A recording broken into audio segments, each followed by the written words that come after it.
So I'm gonna reach across the body. I'm gonna get this cross-side pant grip, and then I'm also gonna get the same side collar grip.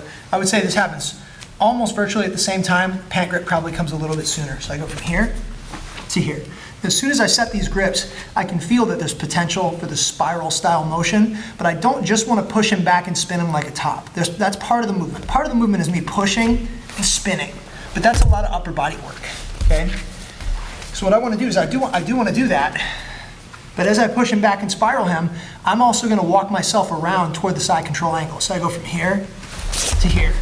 Now if I get really lucky and the person on the bottom is not very skilled, I'll just drop my chest down.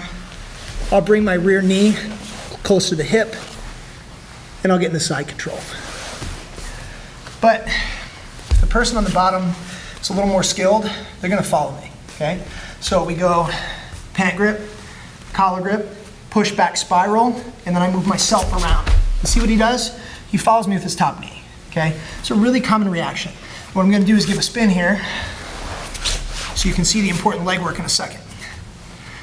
So I'm going to put a lot of chest pressure, a lot of pressure on this opposite shoulder, and for now I'm anchored to the collar, and I'm punching that bottom leg through, tricep press style. I'm going to keep trying to move around to side control, but he's following me more and more aggressively with that top knee.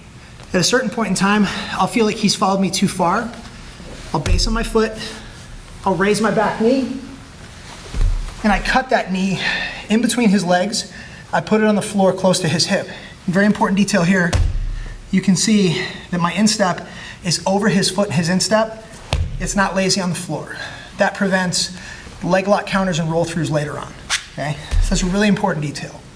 So back to my grips, pant grip, collar grip, chest and shoulder pressure. If I wasn't talking to you guys, I'd have my head buried right here on his shoulder to help keep that shoulder pressed flat against the mat, okay?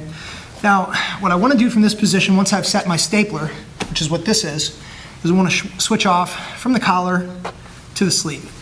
The reason I like to do that is because I can really pull up on the sleeve and keep him flat on his back, but no matter how hard I pull on this collar, if he can hide that elbow on his body, he can start to belly down, he can start to invert, which I don't want, okay? So this switch off is important once you get here, okay? So now I'm here. I'm going to wear my partner down here. I'm going to put a lot of pressure. I'm going to keep the hips twisted while keeping the back flat on the floor. At a certain point in time, I'm going to move to the mount position. In order to do that, I want to scoop this tricep high off the mat so this knee can find this armpit space. So I'm going to do this. I'm going to tuck my foot in tight to the hip. And now, if necessary, I can worry about the underhook on this side. I can shoot the underhook and hold the shoulder. But from here, the pressure is going to be so uncomfortable for him with shoulders on the mat, hips twisted into me. He's going to be trying to correct that by turning his hips to square up, and they inevitably pull you right into the mount when they do that.